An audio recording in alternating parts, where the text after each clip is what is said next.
नमस्कार, TV 27 news देख रहे हैं आप। मैं हूं पूजा झा। उत्तर प्रदेश की प्राइम डिबेट देख रहे हैं आप। और इस बार उत्तर प्रदेश में एक और नया मोर्चा बन गया है। उत्तर प्रदेश में समाजवादी पार्टी के लिए अब एक और नई मुश्किल खड़ी हो सकती है। पल्लवी पटेल ने सपा वोट बैंक में सेंध लगाने की पूरी तैयारी कर ली है। उन्होंने असदुद्दीन ओवैसी के साथ गठबंधन किया। इससे साफ है पल्लवी पटेल ने अखिलेश यादव पिछड़ा दलित और अल्पसंख्यक अभियान का जवाब पिछड़ा दलित और मुस्लिम को एक मंच पर लाकर दिया है। अपना दल कमेरावादी पार्टी की नेता पल्लवी पटेल का अब पीडीएम के माध्यम से लोकसभा चुनाव में सपा प्रत्याशियों को हराने का काम करेंगी। दरअसल अखिलेश यादव ने पिछले दिनों दो टूक कहा था कि अपना दल कमेरावादी से 2022 में गठबंधन था और ये गठबंधन 2022 में ही था। अब 2024 में गठबंधन नहीं है, जिस पर पल्लवी पटेल ने कहा था कि कांग्रेस तय करे कि अपना दल कमेरावादी इंडिया गठबंधन में है या नहीं है। कांग्रेस से भी जवाब न मिलने पर पल्लवी ने नए विकल्प की तलाश शुरू कर दी थी। कोई रास्ता नहीं दिखने पर पल्लवी ने पीडीएम की राजनीति करने की घोषणा कर दी। पल्लवी पटेल की पार्टी इस चुनाव में 30 से ज्यादा सीटों पर उम्मीदवार उतारने की तैयारी कर रही है। इनमें से ज्यादातर सीटें पूर्वांचल की होंगी। पीडीए बनाम पीडीएम के इस मुकाबले में पल्लवी को एआईएमआईएम नेता असदुद्दीन ओवैसी का साथ मिल चुका है। ओवैसी जब पीडीएम की घोषणा हुई उस वक्त पल्लवी के साथ लखनऊ में वो भी मौजूद थे। पिछड़ा दलित और मुस्लिम नेताओं को एक मंच पर लाने की कोशिश में ही पल्लवी ने उन्होंने असदुद्दीन ओवैसी से हाथ मिलाया। अब देखना होगा ये जो नया मोर्चा है ये अखिलेश यादव की कितनी मुश्किलें बढ़ाएंगे, यानी कि इंडी गठबंधन के लिए क्या ये सेंधमारी करेंगे या बीजेपी को फायदा पहुंचाएंगे, या वाकई इस बार ये नया मोर्चा यूपी में नए राजनीति समीकरण बनाएगा। तो यूपी में चुनावी शंखनाद हो चुका है। 2022 में एक गठबंधन बना और उस गठबंधन का रिजल्ट ये रहा कि 47 से 111 सीटें समाजवादी पार्टी को गठबंधन मिली और 34% के ऊपर का वोट प्रतिशत मिला। और वो मिलने के बाद अखिलेश जी ने ये मान लिया कि वो पूरा वोट उनका है। उन्होंने सिरे से ओम प्रकाश राजभर जी, जयंत चौधरी जी, कृष्णा पटेल जी, केशव देव मौर्य जी, संजय चौहान जी सबको नकार दिया। तो ये वोट जो समाहित हुआ उनके पास 111 सीट्स के रूप में, वो इन सब की मेहनत का रिजल्ट था। और धीमे धीमे सब अलग होते चले गए। अपना दल सबसे ज्यादा दूरी तक समाजवादी पार्टी के साथ चलने की मुहिम को लेकर के साथ चला था और अचानक से आप सभी ने देखा कि एक प्रेस कॉन्फ्रेंस के माध्यम से हमको भी पता चला कि हम गठबंधन में थे ही नहीं। तो ऐसे में क्या करते? ऐसे में हमको रास्ता दिखा पीडीएम और हमने जन भावनाओं को ध्यान में रखते हुए उसको अपनाया। तो यूपी में नए चुनावी शंखनाद के साथ असदुद्दीन ओवैसी और पल्लवी पटेल ने नया मोर्चा बना लिया है। ये मोर्चा कितना नुकसान इंडी गठबंधन को पहुंचाएगा यूपी में, या एनडीए को किसी तरीके का फायदा पहुंचाएगा, आज इसी पर चर्चा करेंगे। हमारे साथ मेहमान जुड़ गए हैं, उनका तारुफ आपसे करा देती हूँ। बीजेपी से हमारे साथ पल्लवी सिंह जुड़ गई हैं, धर्मेंद्र कुमार सपा प्रवक्ता, बाबूराम पाल राष्ट्रीय अध्यक्ष राष्ट्र उदय पार्टी के जुड़ चुके हैं। आप तीनों का बहुत बहुत स्वागत है। और चर्चा की शुरुआत में आपसे करना चाहूंगी धर्मेंद्र कुमार जी, क्या लग रहा है आपके साथी, जो पुराने साथी काफी दूर तक आपके साथ चले थे, एक एक कर आपका साथ छोड़ रहे हैं। अब तो पल्लवी पटेल भी चुनावी मैदान में उतरकर आप ही के खिलाफ हुंकार भर रही हैं। क्या लग रहा है अखिलेश यादव को अपनी रणनीति में थोड़ा बदलाव करना चाहिए था? अपने पुराने साथियों को तो साथ में रखना था ना। ईशा जी, ऐसा नहीं है। देखिए, हमारे साथ विधानसभा में समझौता हुआ और हमने इनको कुछ सीटें दी। ये समझ लीजिए कि केवल साइकिल निशान पर, समाजवादी पार्टी के निशान पर पल्लवी पटेल जी चुनाव जीत करके आई और उसके बाद इनका एक भी प्रत्याशी नहीं जीता। उसके बाद हमने हमारे साथ जिस भी दल का समझौता हुआ, चाहे आप पीछे देख लें, बहन जी के साथ हमारा रहा, कांग्रेस साथ रहा या और जो भी दल रहे, उसके पहले उनकी जो स्थितियां रही उससे ज्यादा उनको सम्मान, उनकी जो भागीदारी होनी चाहिए उससे ज्यादा हमने सम्मान दिया और उनको विभिन्न सदनों में भेजा। तमाम तरह से पल्लवी जी आरोप लगा रही ले रही उन्होंने की कहा, लेकिन पल्लवी जी भी विधानसभा समाजवादी पार्टी टिकट पर आई। यदि उनको कोई चीज, उनकी अपेक्षा थी, उनकी अपनी सोच थी, तो उनको पार्टी फोरम पे बात करना चाहिए था। राज्यसभा के चुनाव में जिस तरह से बाहर जाकर के धर्मेंद्र जी, पल्लवी तो कह रही है उन्होंने इंतजार किया। सुनिए ना, पल्लवी तो कह रही है कि उन्होंने इंतजार किया था, उन्होंने अखिलेश से भी मौका दिया था, उन्होंने कांग्रेस से भी इंतजार किया, लेकिन आप लोगों ने कह दिया कि गठबंधन तो 22 में था। नहीं, वो क्या कह रही, राज्यसभा का जो में जो पीसी किया उन्होंने पब्लिक में जा करके, वो संघ की भाषा कौन बोला है? रज्जन बच्चन की जो संघ के लोग आरोप लगाते थे उसको लेकर के पीसी उन्होंने किया। सवाल यहाँ इसकी नहीं कि कौन है हमारे साथ कौन नहीं, सवाल यहाँ है कि जब आम चुनाव है और देश में किसानों की, नौजवानों की, गरीबों की, छात्रों के हक और हुकूक को लेकर के लोकतंत्र बचेगा कि नहीं बचेगा। जिस तरह से सरकार में, किसी भी लोकतंत्र में जिस तरह सत्ता पक्ष का जो महत्व होता है उसी तरह विपक्ष का होता है। लेकिन आज देख लीजिए विपक्ष के नेताओं को, चुने हुए मुख्यमंत्रियों को किस तरह से ईडी, सीबीआई और इनकम टैक्स लगा करके जेल भेजा जा रहा है।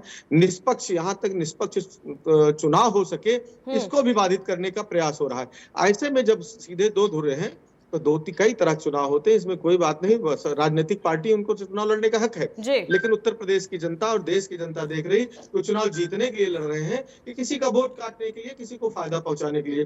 कई तरह से राजनीति में और खेल में भी तो पीडीएम आपको फायदा पहुंचाएगी या नुकसान, क्या लग रहा है?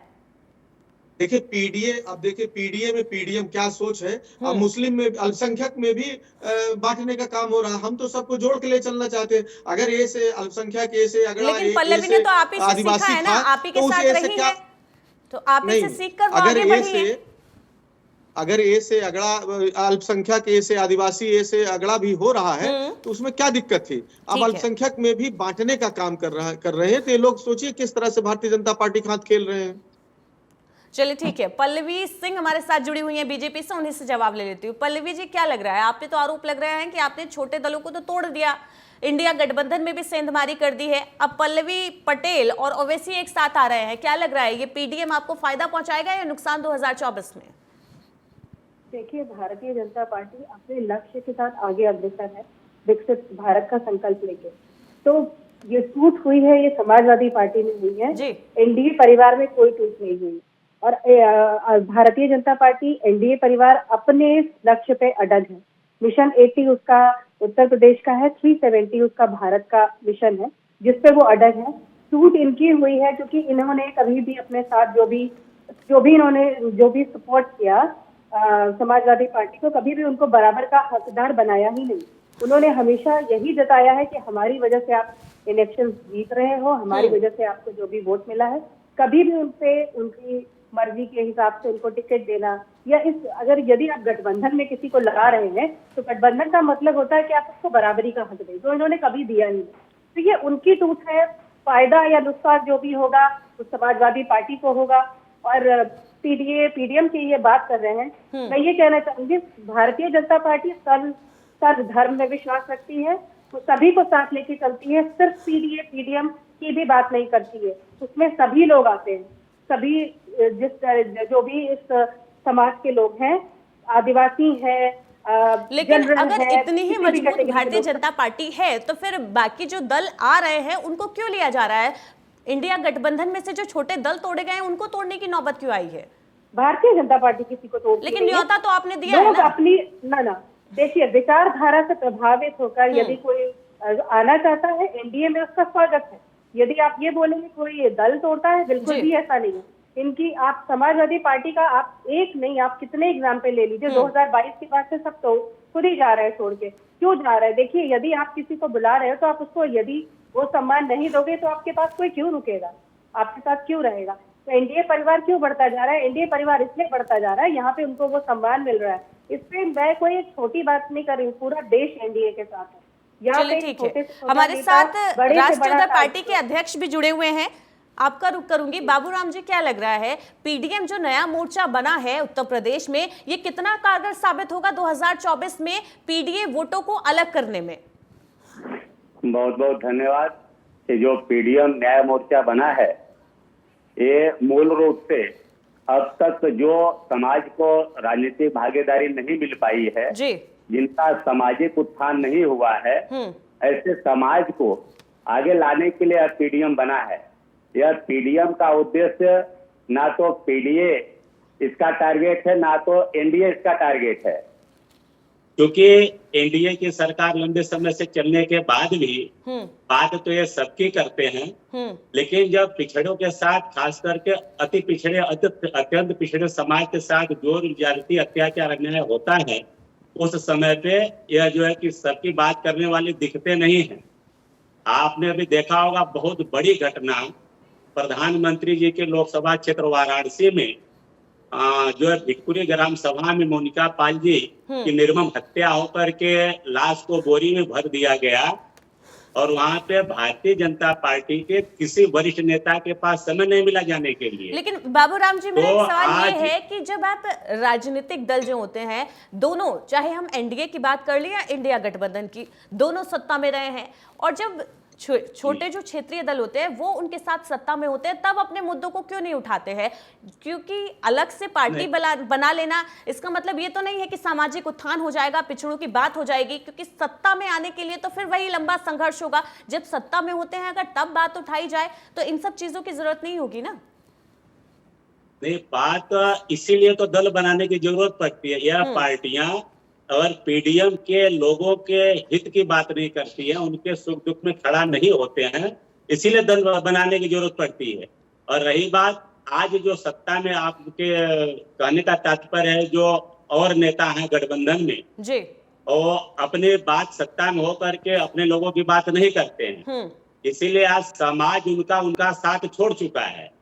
क्योंकि अब इन्हें पता चल गया है अपने खुद के बच्चों के लिए राजनीति कर रहे हैं, इनका समाज इसीलिए तो अच्छा साथ छोड़ा हुआ है। और रही बात बहन पल्लवी पटेल जी की, यह डॉक्टर सोनेलाल पटेल जी के उत्तराधिकारी हैं। डॉक्टर सोनेलाल पटेल जी जो वंचितों शोषितों मुजरिमों की आवाज थे, बुलंद आवाज थे, तो उन्हीं की आवाज को आगे बढ़ाने का काम कर रही है। इन्हें सत्ता या विधायक बने रहने का ऐसे कोई लालच इच्छा नहीं है।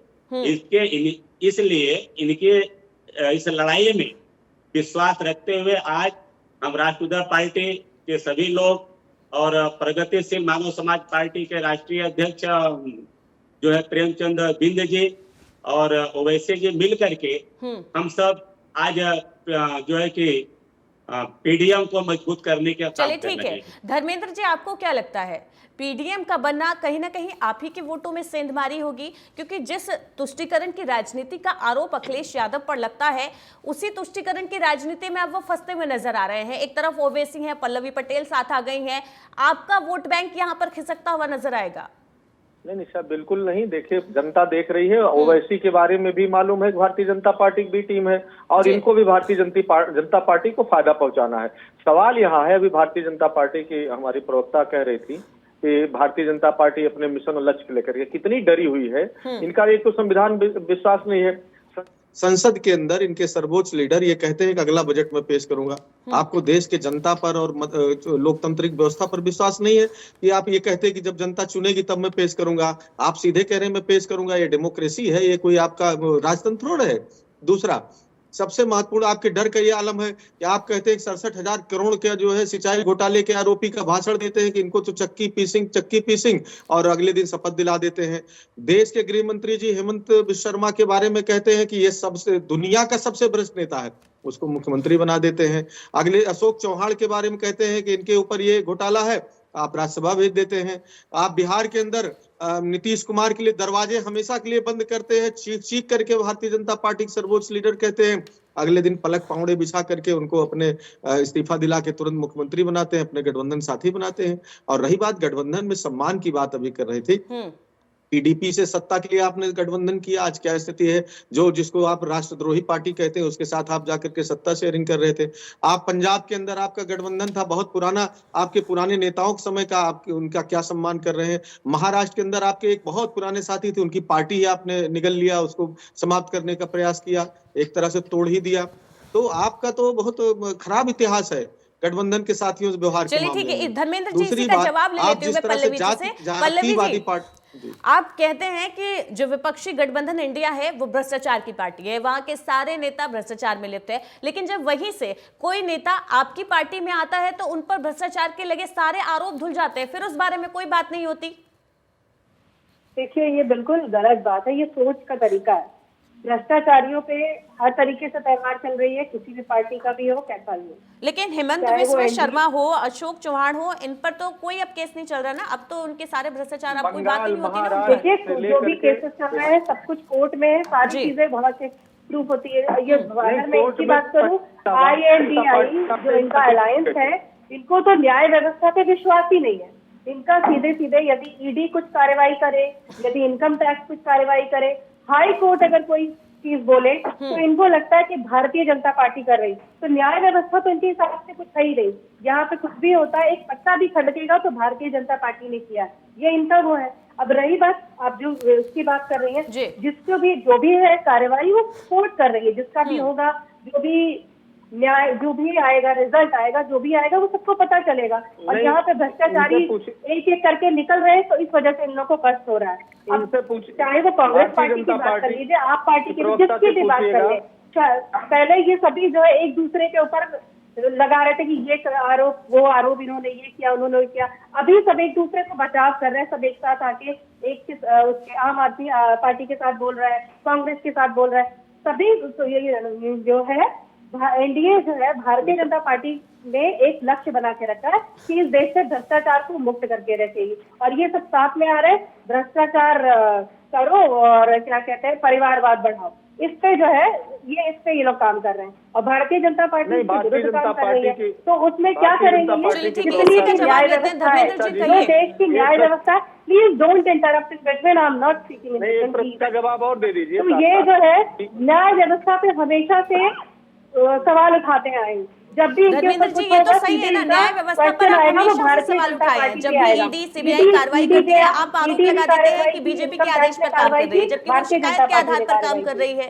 तो न्याय व्यवस्था पर भरोसा तो आपको नहीं है, बार बार आप ये संदेश दे रहे हैं। विश्वास ही नहीं है इनको, न्याय व्यवस्था पर बिल्कुल विश्वास नहीं है। न्याय व्यवस्था पर हमारा विश्वास है, न्याय व्यवस्था और संवैधानिक व्यवस्था पर भारतीय जनता पार्टी को विश्वास नहीं है। वो संविधान को बदलना चाहते हैं। इनसे पूछिए कि इनके वित्त मंत्री जी कहती हैं कि मेरे पास चुनाव लड़ने के लिए पैसा नहीं है, और उनके पतिदेव कहते हैं कि दुनिया का सबसे बड़ा घोटाला है ये इलेक्टोरल बॉन्ड घोटाला।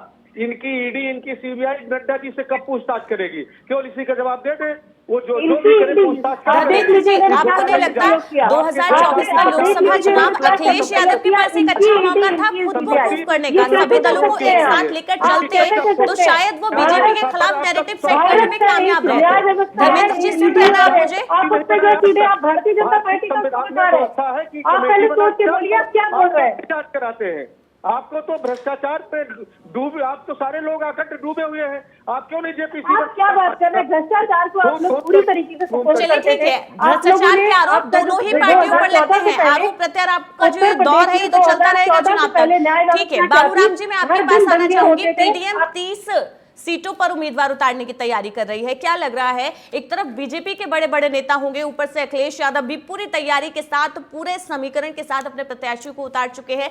ऐसे में पीडीएम क्या वाकई कहीं ठहर पाएगी 2024 के लोकसभा चुनावों में? मैडम, पीडीएम मजबूती से लड़ेगी क्योंकि पीडीएम के साथ जनता है जी। आज जनता है, भारतीय जनता पार्टी की भी जो भ्रष्ट नीति, आज भारतीय जनता पार्टी को गांव में आप जाएंगे तो जनता कहती है भारतीय जनता पार्टी अब भ्रष्ट जन पार्टी हो चुकी है। और आज तक के अति पिछड़े समाज को गुमराह करने के लिए उत्तर प्रदेश में सामाजिक न्याय समिति, लेकिन योगी जी तो कह रहे हैं कि उन्होंने सबका साथ, सबका विकास किया है। नहीं, कहते कुछ भी रहेंगे, जनता जो कह रही है वो हम बता रहे हैं जी कि केंद्र ने जस्टिस जी रोहिणी आयोग का गठन किया, आयोग का रिपोर्ट आने के बाद दोनों आयोग का रिपोर्ट लागू नहीं हुआ। और पूरी तरीके के साथ आज जो गांव की जनता, जो किसान का बेटा, पशुपालक का बेटा, मजदूर का बेटा पढ़ लिख करके फौज में भर्ती होकर देश की सेवा करना चाहता है, उसको अग्निवीर के तहत ला करके भर्ती कर रहे हैं, तो गांव की जनता इन्हें वोट देने के लिए तैयार नहीं है। और जितने भ्रष्टाचारी सब के सब भारतीय जनता पार्टी में शामिल, ये कहते हैं केवल एक चेहरे पे चुनाव है, एक चेहरे पे चुनाव है तो सारे चेहरों का जमावड़ा क्यों है? और रही बात जो पीडीए की बात करने वाले लोग हैं, जब अब सामाजिक न्याय समिति की रिपोर्ट लागू नहीं हुई और जितने भी महंगाई बढ़ी है, अत्याचार अन्याय बढ़ा है, 69,000 शिक्षक भर्ती का घोटाला है, तो ऐसे में रोड पे उतर करके विरोध करने का काम ये पीडीए के लोग नहीं कर पाए। तो आज इसीलिए जरूरत पड़ी है कि हम लोगों को पीडीएम बना करके हमारा जनता के लिए लड़ाई है, तो जनता हमारे साथ है तो हम मजबूती के साथ, अभी पहले चुनाव लेकिन सुनिए ना हो चुका है बाबूराम जी, बीजेपी तो कह रही है कि आपने खास तबके के लिए पार्टी बनाई है, एक खास तबके के लिए ये पार्टी आई है और एक खास तबके का वोट बैंक ही चाहती है, लेकिन ये भी आरोप लग रहा है। तबकों को बीजेपी के शासन खास तबकों का लाभ मिल रहा है या खास उद्योगपतियों का लाभ मिल रहा है, जो देश से लोन लेकर के विदेश चले जा रहे हैं और देश के बड़े बड़े उद्योगपतियों के कर्जे माफ हो रहे हैं, लेकिन गरीब को कर्जे तो मिल ही नहीं रहे हैं। जो गरीब किसान मजदूर उन्हें तो कर्जा मिल ही नहीं रहा है। आप लोन लेने अगर जाए बैंकों में, कहें आप बैंकों में भाई सरकार की फला योजना पर हमें लोन दो, तो बैंक के लोग कहते हैं भाई हमारे पास तो कोई योजना का हमारे पास लेटर आया नहीं। अगर आपने टीवी पे सुना हो तो आप टीवी पे जाकर ले लो। तो कहने करने में बीजेपी के जमीन आसमान का अंतर है। अगर आप इनकी बात को सुनेंगे तो आपको लगेगा अच्छा, लेकिन आप पल्लवी जी, बाबूराम तो पूरी तैयारी के साथ उतर रहे हैं इस बार चुनावी मैदान में और हर तबके को वो साधने की तैयारी में है। क्या लग रहा है, जो जिस बात को वो कह रहे हैं, जिन मुद्दों को वो उठा रहे हैं, कि जनता उसको समझेगी? देखिए, Bharatiya Janata party already in मुद्दों पे काम कर रही है, चाहे वो महिलाओं के लिए हो, उनको ईंधन देने की बात हो, उनको पक्के घर, शौचालय, इन तरह की सुविधाएं हो, उनको सुरक्षा देने की बात हो, नौजवानों के लिए बात हो, हेल्थ जो है सुविधाएं हैं वो कितनी परिवर्तित हुई है, ये बातें कहने की नहीं है। सिर्फ हम आंकड़ों पे बात करते हैं। अभी आपने देखा होगा विकसित भारत का संकल्प लेके एक गाड़ी निकली है जो हर जगह हर गाँव जा रही है। बहुत सारे ऐसे लोग थे जो दूसरों के बरगलाने की वजह से उनको इन सुविधाओं का लाभ नहीं हुआ था, वहां से इमीडिएटली उनको ये सुविधाएं प्रदान की जा रही है। अभी जैसे 55 दिन हुए हैं मुश्किल से इस गाड़ी को निकले, 12 लाख नए उज्ज्वला गैस आवेदन हुए हैं। इसके साथ ही सुरक्षा बीमा योजना दी गई है उनको, पीएम स्वनिधि योजना, जितनी भी योजनाएं हैं, 22 लाख लोगों की सिकल सेल एनीमिया की जांच हुई है, वो भी ऐसी जगह जहाँ पे कभी गांव में होते ही नहीं थे एक भी डॉक्टर, वहां पे जाके जांच हुई है। चलिए ठीक है, मुफ्त डायलिसिस की और समय की कमी है, आपको यहीं पर रोक दूं। धर्मेंद्र जी, एक छोटा सा रिएक्शन आपसे चाहूंगी। क्या लग रहा है 2024 के चुनाव में एक तरफ एनडीए है, दूसरी तरफ पीडीएम भी है, किस तरीके से मुकाबला करेंगे? देखिए, पीडीएम और इस तरह जो पार्टियां हैं, सभी कोई भी राजनीतिक पार्टी को चुनाव लड़ने का लोकतंत्र में है, कोई लड़े उससे कोई फर्क नहीं पड़ता। सवाल जो सबसे महत्वपूर्ण है, देश की और प्रदेश की जनता जानना चाहती है कि मोदी जी वादे से आए थे किसान की आय दोगुनी करेंगे, स्वामीनाथन की रिपोर्ट लागू नहीं हुई। और जब 2014 में चुनाव के पहले भाषण दे रहे थे मोदी जी, तो बाकायदे एक फार्मूला बताते थे कि लागत इस तरह जोड़ करके लागत होगी और उसका 1.5 गुना करके हम देंगे। आज तक तो पूरा नहीं किया, किसान सड़कों पर है। बेरोजगारों को नौकरी देने को वादा किए थे, अग्निवीर लेके आए कि जो 4 साल बाद उनके पिताजी नौकरी कर रहे होंगे वो घर आकर के रिटायर होकर बैठ जाएगा। छात्रों के लिए शिक्षा व्यवस्था, जो बुनियादी सवाल जनता के हैं, स्वास्थ्य, शिक्षा, महंगाई, उस पर कुछ नहीं किया। महंगाई के किस तरह से रोना रोते थे, आज तेल पेट्रोल से लेकर के पूरा प्रदेश और पूरा देश महंगाई से जूझ रहा है, हाहाकार मचा हुआ है। इन जो बुनियादी सवाल हैं, भारतीय जनता पार्टी के पास इसका जवाब नहीं है। आजादी के बाद से लेकर के 2014 तक 55 लाख करोड़ रुपए का देश पर कर्ज था, केवल 10 साल में 205 लाख करोड़ कर दिया। इन बुनियादी सवालों और इस तरह के इनके पास कोई जवाब नहीं है। आपके जो ये मुद्दे हैं, जनता इनको कितना समझती है? आप तीनों का बहुत बहुत शुक्रिया, पल्लवी जी, धर्मेंद्र जी और बाबूराम जी, हमारे साथ चर्चा में जुड़ने के लिए। तो उत्तर प्रदेश के विधानसभा चुनाव 2022 में अपना दल कमेरावादी सपा गठबंधन में शामिल थी। वहीं अपना दल की पल्लवी पटेल सिराथू से समाजवादी पार्टी के सिंबल पर 2022 में चुनाव लड़ी थी और विधायक भी बनी थी। लोकसभा चुनाव आते आते अब यह गठबंधन पूरी तरह से टूट गया। पल्लवी पटेल ने नया मोर्चा बना लिया। इस मोर्चे में उनके साथ असदुद्दीन ओवैसी भी जुड़ गए। अब देखना होगा कि नया मोर्चा लोकसभा चुनाव में उत्तर प्रदेश में राजनीति के क्या नए समीकरण सेट करता है और किसके वोट बैंक में सेंध लगाता है। फिलहाल के लिए इतना। लगातार खबरों के लिए बने रहिए TV 27 न्यूज के साथ।